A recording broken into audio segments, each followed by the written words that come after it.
everyone. Today I am going to explain about strain energy. So how the slope and deflection will be calculated by using the strain energy. We'll see today.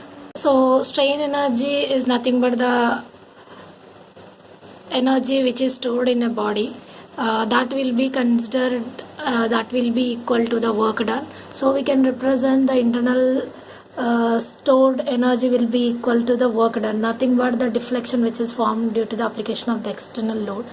We can take this equations with respect to the work load applications and as well as how the deformations are occurred with respect to that graph representations like your load and the deformation. It will be distributing linearly. So with respect to that area we can find this equations. Now I am not going to discuss about the equations, just remember the relationships, then we'll do some problems.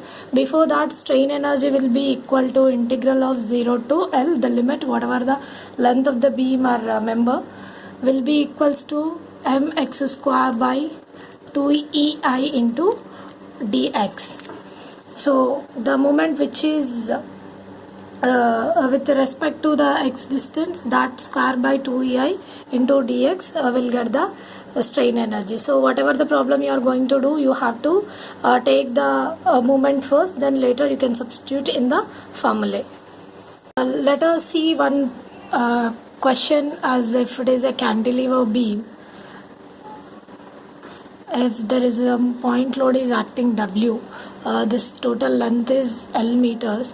So how much the deflection at this free end at B? So how much the deflection at B, that can be calculated by using the strain energy equation. So for that what we need is mx square by 2ei into dx. So for that we should calculate the moment x here. So x some distance from from the free end you can take x distance. With respect to that the moment will be w into x. So w into x. Then you can substitute this in the above equation. Uy is equals to integral 0 to L, that will be w, as this will create the deflection as a downward, it will create the hogging, so it will be negative minus wx. So minus of wx whole square by 2ei into dx. So let us integrate this form as minus square, it will become plus w square x square by 2ei into dx, integral 0 to L, as we have the length of the span is L meter, so 0 to L within that portion of the beam. So integrate this as w square by 2ei, let us take this constants outside, and integral of x square dx, that will be w square by 2ei into x, integral of x square dx, n plus 1 by n plus 1, so x cube by, it will be x cube by 3. Substitute the limits as 0 to L. So however if you substitute the 0 it will become 0, so substitute the L as a total, so that will be w square into L cube by 6ei. This is the strain energy. So now with respect to the strain energy we can find the deflection. So here the strain energy will be equals to half of the P into the deflection. So now you can find the deflection B here by taking the strain energy equals to the half of the load into deflection. Substitute this value of w square L cube by 6ei here as w square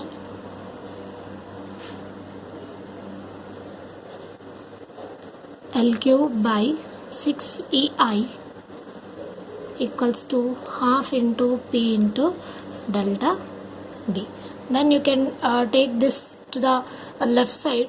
Delta B will become w square L cube by, here the P nothing but the load, W you can substitute instead of the P, So 6 EI into 2 by P, or 2 by W. So 2, 3, W will get cancelled. So WL by 3 EI is the deflection at B. So you can compare this value with respect to the moment equation, like a moment area method, or your slope deflection method. There also you'll get the deflection of a cantilever at the free end. When the point load is acting at the free end, the deflection will be WL by 3I only. Like this you can find for any kind of a loading, like even though it will be the UDL, you just substitute that W into some x distance as WX. Likewise we can do. Thank you.